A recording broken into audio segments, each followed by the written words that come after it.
श्रोते हो नमस्कार. आजच्या वृत्तविशेषमध्ये आपलं मनपूर्वक स्वागत.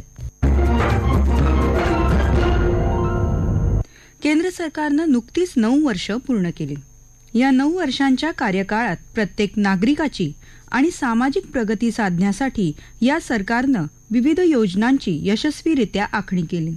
समाजातील दुर्लक्षित, आर्थिकरित्या दुर्बल आणि वंचित घटकांना मुख्य प्रवाहात आणण्यासाठी आणि त्यांचा सर्वांगीण विकास साधण्यासाठी शासनाकडून राबवण्यात येणाऱ्या अशाच काही योजनांचा तज्ज्ञ व्यक्तींनी घेतलेला आढावा आजच्या वृत्तविशेषमध्ये आपण ऐकणार आहोत. श्रोते हो, गेल्या 9 वर्षांच्या कार्यकाळात केंद्र सरकारनं देशात विविध कल्याणकारी योजना आणल्या. त्यांच्या माध्यमातून सर्वसामान्य जनतेचं जीवन सुधारणं आणि विकसित भारताचं स्वप्न पूर्ण करण्यासाठी सरकारनं यथोचित प्रयत्न केले. समाजातील प्रत्येक घटकाच्या उन्नतीसाठी तळागाळातल्या घटकांना शिक्षण, आरोग्य, उद्योग, नोकरी अशा सर्वच क्षेत्रात सहभागी होता यावं यासाठी अनेक महत्त्वपूर्ण योजनांची आखणी केली. तळागाळातल्या कुटुंबातील मुलामुलींना सहज आणि सुलभ पद्धतीनं शिक्षण मिळावं यासाठी सरकारकडून अनुसूचित जाती, अनुसूचित जमाती, इतर मागासवर्गीयांसाठी अनेक शिष्यवृत्ती योजना राबवल्या. या शिष्यवृत्ती योजनांचा लाभ घेऊन राज्यातील लाखो विद्यार्थ्यांना शैक्षणिक उंच भरारी घेऊन आपल्या जीवनात यश मिळवणं शक्य झालं आहे.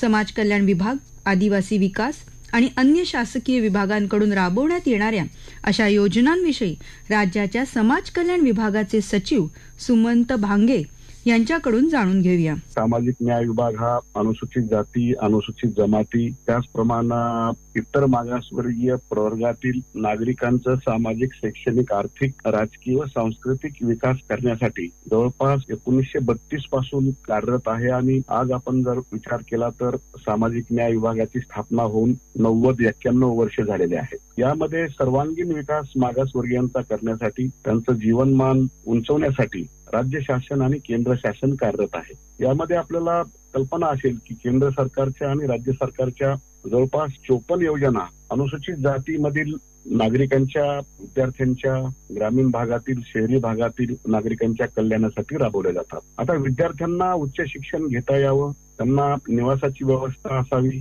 त्यांना आर्थिक मदत व्हावी या दृष्टिकोनातून केंद्र शासनाने आणि राज्य सरकारने स्कॉलरशिप सुरू केलेले आहेत. त्यामध्ये आपण केंद्र शासनाची आणि राज्य शासनाची पोस्ट मॅट्रिक स्कॉलरशिप आहे, ज्यामध्ये 10वी नंतर जे 11वी, 12वी आणि मेडिकल, इंजिनिअरिंग आणि प्रोफेशनल कॉलेजला ऍडमिशन मुलं घेतात त्यांना पोस्ट मॅट्रिक स्कॉलरशिप दिली जाते. दरवर्षी साधारणतः 1200 कोटी पर्यंत हे अनुदान आपण स्कॉलरशिपच्या माध्यमातून विद्यार्थ्यांना देतो. त्यामध्ये 60% म्हणजे 60% केंद्र शासनाचा हिस्सा आहे आणि 40% राज्य शासनाचा हिस्सा आहे. आम्हाला सांगायला आनंद वाटतो की राज्य शासनामार्फत आपल्या 2021-22 मध्ये साधारणतः 1222 कोटी 67 लक्ष रुपये पोस्ट मॅट्रिक स्कॉलरशिप 5,24,852 विद्यार्थ्यांना शासनानं दिलेली आहे. आणि ही विद्यार्थ्यांच्या अकाउंटमध्ये महाडीबीटीद्वारे ऑनलाईन पद्धतीने जमा होती. त्यांचे बँकेमध्ये आधार कार्डशी लिंक केलेले खाते आहेत आणि त्यामध्ये आपण विद्यार्थ्यांचा जो काही अमाऊंट आहे तो विद्यार्थ्यांच्या खात्यामध्ये जमा करतो आणि कॉलेजचा अमाऊंट जो आहे तो कॉलेजच्या खात्यामध्ये राज्य सरकारचा 40% हिस्सा जमा केला जातो. केंद्र शासनानं नवीन धोरण आणलेलं आहे. त्यांच्या धोरणाप्रमाणे त्यांचा 60% जो काही हिस्सा आहे तो नॅशनल स्कॉलरशिप पोर्टलद्वारे डायरेक्ट विद्यार्थ्यांना त्यांच्या अकाउंटला जमा करतात आणि विद्यार्थ्यांनी त्यांना स्कॉलरशिप मिळाल्यानंतर कॉलेजची जी काही फीस आहे ती 8 दिवसाच्या आत त्यांनी जमा करायला पाहिजे. त्या पोस्ट मॅट्रिक स्कॉलरशिप बरोबरच प्री मॅट्रिक स्कॉलरशिप देखील आपण राज्य सरकार आणि केंद्र सरकार विद्यार्थ्यांना देतो. त्यामध्ये विद्यार्थी अनुसूचित जातीचा असावा, त्याचप्रमाणे विद्यार्थी महाराष्ट्रातला रहिवासी असावा आणि वार्षिक उत्पन्न 2.5 लाख रुपये असावं. यामध्ये त्यांना शैक्षणिक फीस, त्याचप्रमाणे एक्झामिनेशन फीस आणि विद्यार्थ्यासाठी निर्वाह भत्ता, शैक्षणिक साहित्य, इतर सर्व जे काही कॉलेजच्या फीस आहेत त्या फीस देखील यामध्ये दिल्या जातात. आता मेडिकल किंवा इंजिनिअरिंग कॉलेजचे जे काही ऍडमिशन्स असतात ते वैद्यकीय शिक्षणासाठी विद्यार्थ्यांना साधारणतः मोठ्या प्रमाणामध्ये खर्च येतो, तर तो देखील राज्य शासन आणि केंद्र शासन त्यामध्ये विद्यार्थ्यांना उपलब्ध करून देत आहे. आता राज्य शासनाच्या या स्कॉलरशिपच्या व्यतिरिक्त एक 5 योजना आहेत स्कॉलरशिपच्या. त्यामध्ये शिक्षण फी व परीक्षा फी, त्याचबरोबर व्यावसायिक पाठ्यक्रमाशी संलग्न वसतिगृहातील विद्यार्थ्यांना निर्वाह भत्ता आणि राजश्री शाहू महाराज गुणवत्ता शिष्यवृत्ती. म्हणजे यामध्ये जे मुलं मेरिटमध्ये आलेले असतात त्यांना देखील साधारणतः दरवर्षी 3,000 रुपये शिष्यवृत्ती दिली जाते. त्याचबरोबर राज्यातील 100 अनुसूचित जातीच्या विद्यार्थ्यांना देशांतर्गत नामांकित शैक्षणिक संस्थांमध्ये उच्च शिक्षण देण्यासाठी राजश्री शाहू महाराज शिष्यवृत्ती आपण देतो. त्यामध्ये साधारणतः तो महाराष्ट्रातला रहिवासी असावा, त्याचप्रमाणे त्याचं उत्पन्न 6 लाखाच्या आत असलं पाहिजे आणि संपूर्ण फी, निवास, भोजन खर्च आणि रुपये 15,000 पुस्तके व स्टेशनरीसाठी आपण विद्यार्थ्यांना देतो. त्यानंतर अनुसूचित जातीच्या मुलामुलींना परदेशात शिक्षणासाठी देखील आपण शिष्यवृत्ती देतो. त्यामध्ये जे पहिले टॉप 100 युनिव्हर्सिटीज आहेत किंवा पहिले 300 विद्यापीठापर्यंत जे काही रँकिंग आहे त्या विद्यार्थ्यांना आपण परदेशी शिष्यवृत्ती देतो. त्यामध्ये साधारणतः 2 वर्षासाठी उच्च शिक्षणासाठी 75 लाख ते 85 लाख रुपये एवढी त्यांची शैक्षणिक फीस प्लस बाकी त्यांची निवास व्यवस्था, भोजन व्यवस्था आणि जाण्या येण्याचा खर्च प्लस शैक्षणिक साहित्य मध्ये साधारणतः 75 विद्यार्थ्यांना अनुसूचित जातीचा आपण हा लाभ देत आहोत. त्याचबरोबर मॅट्रिक पूर्व शिष्यवृत्ती परीक्षेमध्ये सावित्रीबाई फुले शिष्यवृत्ती योजना आहे ती आपण 5वी ते 10वी मधील मुलींना देतो. त्यामध्ये साधारणतः मागच्या वर्षी 1,66,598 मुलींना 13 कोटी रुपये आपण शिष्यवृत्ती दिलेली आहे. त्यानंतर 9वी ते 10वी मधील मुलींना देखील शिष्यवृत्ती आपण देतो. अस्वच्छ व्यवसायातील पालकांच्या मुलांना देखील शिष्यवृत्ती आपण देतो. केंद्र शासनाची ती आणि राज्य शासनाची योजना आहे. त्याचबरोबर 10वी व 12वी मध्ये विशेष उल्लेखनीय यश मिळवणाऱ्या म्हणजे जे मेरिटमध्ये आले मुली त्यांना राजश्री छत्रपती शाहू महाराज गुणवत्ता पुरस्कार आपण प्रदान करण्यात येतो. बोर्डामधून जो प्रथम आलेला आहे त्याला 1 लाख रुपये, त्याचप्रमाणे बोर्डाच्या गुणवत्ता यादीमध्ये आलेल्या प्रत्येक अनुसूचित जातीच्या विद्यार्थ्यांना 50,000 रुपये, जिल्ह्यात प्रथम आलाय त्यांना 25,000 रुपये, तालुक्यात प्रथम आलाय त्यांना 10,000 रुपये आणि प्रत्येक माध्यमिक विद्यालयात व कनिष्ठ महाविद्यालयातून प्रथम आलेल्या विद्यार्थ्यांना 5,000 रुपये. याप्रमाणे स्कॉलरशिपचं केंद्र सरकार आणि राज्य सरकार विद्यार्थ्यांना लाभ देत आहे. त्या स्कॉलरशिपच्या बरोबरच हॉस्टेलची देखील आपण व्यवस्था केलेली आहे. राज्य शासनामार्फत 541 वसतिगृह आहेत आणि 90 बोर्डिंग स्कूल्स आहेत. अशा शासनाच्या वसतिगृहामध्ये आणि बोर्डिंग स्कूलमध्ये साधारणतः 53,000 विद्यार्थ्यांची उत्तम निवास आणि भोजन व्यवस्था शासनामार्फत करण्यात आली आहे. श्रोते हो, तळागाळातील घटकातील विद्यार्थ्यांना शालेय, महाविद्यालयीन आणि उच्च शिक्षणासाठी शिष्यवृत्ती देणाऱ्या अनेक योजनांची माहिती आपण नुकतीच ऐकली. सरकारनं केवळ शैक्षणिक क्षेत्रासाठी नव्हे तर अनुसूचित जातीतील विद्यार्थी आणि दिव्यांग तरुणांमध्ये उद्योजकता आणि अभिनवतेला प्रोत्साहन मिळावं यासाठी पुढाकार घेतला आहे. केंद्र सरकारच्या सामाजिक न्याय आणि सक्षमीकरण मंत्रालयानं 30 सप्टेंबर 2020 रोजी अनुसूचित जातींसाठी VCF अर्थात व्हेंचर कॅपिटल फंड अंतर्गत Ambedkar social innovation and incubation mission सुरू केलं. ही योजना नक्की काय आहे जाणून घेऊया. डिक्की अर्थात दलित इंडियन चेंबर ऑफ कॉमर्स आणि इंडस्ट्रीचे संस्थापक अध्यक्ष डॉक्टर मिलिंद कांबळे यांच्याकडून. आम्ही भारत सरकारच्या सोबत आणि राज्य सरकारांच्या सोबत अनुसूचित जाती आणि जनजातीमधील जे तरुण आहेत, जे युवक आहेत, त्या युवकांना उद्योगाच्या संधी कशा निर्माण होतील यासाठी पॉलिसी बनवण्याचं आम्ही काम करतो. तशाच प्रकारची भारत सरकारच्या सोबत सामाजिक न्याय विभाग यांच्या मार्फत चालवली जाणारी जी एक योजना आहे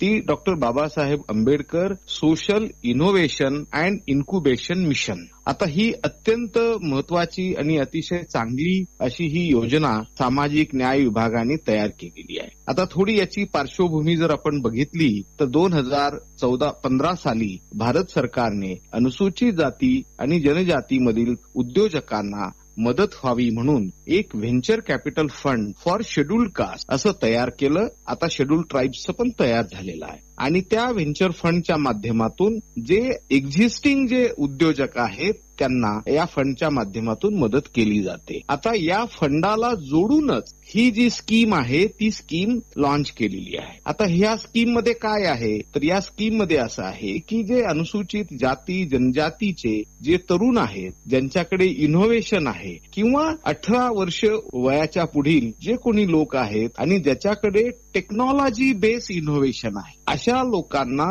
सीड फंडिंग प्राप्त व्हावं म्हणून ही योजना बनवण्यात आलेली आहे. आणि या योजनेअंतर्गत 1000 टेक्नॉलॉजी स्टार्टअप हे या देशामध्ये निर्माण करण्याचं उद्दिष्ट हे या स्कीमचं आहे. आता मग ही स्कीम लॉन्च झाली. ती लॉन्च झाल्यानंतर मग सगळे जे टीबीआय आहे भारतामध्ये जवळपास 100च्याहून अधिक ही टीबीआय आहेत, टेक्नॉलॉजी बिझनेस इन्क्युबेटर्स. त्याचबरोबर अटल इन्क्युबेशन सेंटर AIC ज्याला आपण म्हणतो, त्याचबरोबर राज्याच्या वतीने चालवले जाणारे जे टेक्निकल इन्क्युबेशन सेंटर्स जे आहेत, या सगळ्या सेंटर्समध्ये जो कोणी अनुसूचित जाती जनजातीचा 18 वर्षाच्या पुढील जो कोणी मनुष्य आहे, तरुण आहे, तरुणी आहे आणि त्यांच्याकडे टेक्नॉलॉजी बेस्ड बिझनेस आयडिया आहे, तर ते या सेंटरमध्ये जाऊ शकतात आणि तिथे ते प्रेझेंटेशन करू शकतात त्या स्कीमचं. आणि ते प्रेझेंटेशन झाल्यानंतर ते जे टीबीआयचे जे सगळे प्रमुख लोक जे आहेत, सायंटिस्ट आहेत, टेक्नॉलॉजिस्ट आहेत, तर ते लोक त्याला व्हेरीफाय करतात. आणि व्हेरीफाय केल्यानंतर त्यांना असं वाटलं की ह्याचा व्यवसाय होऊ शकतो, दिस कॅन बी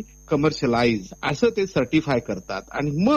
आणि हे सगळे जे टीबीआय आहेत, सेंट्रल गव्हर्नमेंट आणि स्टेट लेड टीबीआय, हे सगळे या स्कीमसाठी ऑनबोर्डेड आहेत. त्यामुळे मग ते या स्कीमसाठी सोशल जस्टिस मिनिस्ट्रीमध्ये जे व्हेंचर कॅपिटल फंड आहे त्यांना ते लिहितात आणि ही आयडिया आम्ही सर्टिफाय केली. मग काय होतं, मग 30 लाखाचं सीड फंडिंग आहे याच्यासाठी. आणि हे जे सीड फंडिंग आहे यासाठी या व्हेंचर फंडला लिंक असल्यामुळे ते OCPS म्हणजे ऑप्शनल कन्व्हर्टेबल प्रेफर्ड शेअर हे ते व्हेंचर फंड घेतं आणि तुम्हाला मग त्याच्यासाठी पहिल्या वर्षासाठी 10 लाख, दुसऱ्या वर्षासाठी 10 लाख आणि तिसऱ्या वर्षासाठी 10 लाख असं 30 लाख रुपयाचं सीड फंडिंग या याच्यातून मिळतं. त्याचा काय उपयोग असतो, तर त्याचा उपयोग असा असतो, जे हे टेक्नॉलॉजी जे स्टार्टअप्स आहेत त्यांना प्रोटोटाईप बनवायचा आहे, एखादा असिस्टन्स पाहिजे, एखादा कॉम्प्युटर घ्यायचा आहे, सॉफ्टवेअर घ्यायचा आहे, कुठे ट्रायव्हल करायचा आहे, यासाठी या पैशाचा त्या स्टार्टअप्सना मदत होते.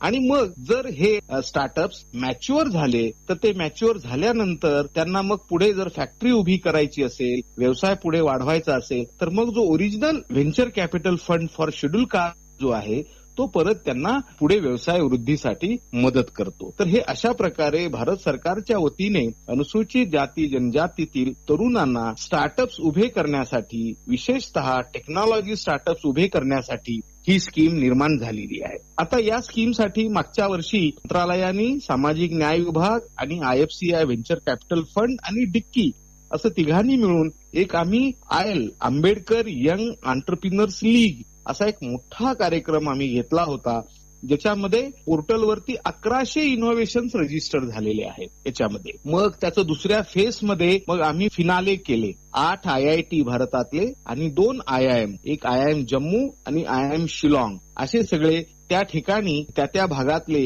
हे जे कोणी ज्यांनी आयडिया तिथे मांडलेल्या आहेत पोर्टलवरती, त्या सगळ्यांचं प्रत्यक्ष प्रेझेंटेशन झालं, त्यांचं स्क्रीनिंग झालं आणि त्यातून 67 लोकांना मागच्या वर्षी दिल्लीमध्ये त्यांना सँक्शन लेटर दिले, काही लोकांना चेक्स देण्यात आले. असे या स्कीमच्या माध्यमातून आतापर्यंत 200हून अधिक जे तरुण आहेत, जे टेक्नॉलॉजी स्टार्टअप्स आहेत, त्यांना या योजनेचा लाभ मिळालेला आहे. श्रोते हो, सबका साथ सबका विकास हा मंत्र घेऊनच केंद्र सरकारनं गेल्या 9 वर्षांच्या कार्यकाळात अनेक लोककल्याणकारी योजना आखल्या आणि राबवल्या. विशेष म्हणजे तळागाळातल्या घटकांचा विकास साधण्यासाठी त्यांना शिक्षणासोबतच व्यापार, उद्योग क्षेत्रातही संधी उपलब्ध होण्यासाठी केंद्र सरकारनं शिष्यवृत्ती योजना तर आखल्याच, शिवाय doctor Babasaheb Ambedkar social innovation mission सारख्या योजनाही अंमलात आणल्या. या योजनांच्या माध्यमातून देशातील अशा घटकांना समाजाच्या मुख्य प्रवाहात येण्यास मदत मिळत आहे आणि यामुळे देशातील प्रत्येक नागरिकाच्या प्रगतीचा मार्ग खुला होऊन एक मजबूत आणि समृद्ध भारत निर्मितीला गती मिळाली आहे. श्रोते हो, आपला वृत्तविशेष हा कार्यक्रम आपण न्यूज ऑन AIR या ॲपवरही लाईव्ह ऐकू शकता. यासोबतच आमच्या मुंबई एअर न्यूज या YouTube वाहिनीवर कार्यक्रमाचं ध्वनिमुद्रण आपल्याला कधीही ऐकता येईल. श्रोते हो, याबरोबरच आजचा वृत्तविशेष हा कार्यक्रम संपला. हा कार्यक्रम आकाशवाणी मुंबईच्या प्रादेशिक वृत्त विभागानं सादर केला. संपादक आणि सादरकर्त्या सरस्वती कुवळेकर, निर्मिती निकिता लाड, लेखन आणि समन्वय रवींद्र वसंतराव लोखंडे आणि निवेदन दर्शना जोगदनकर.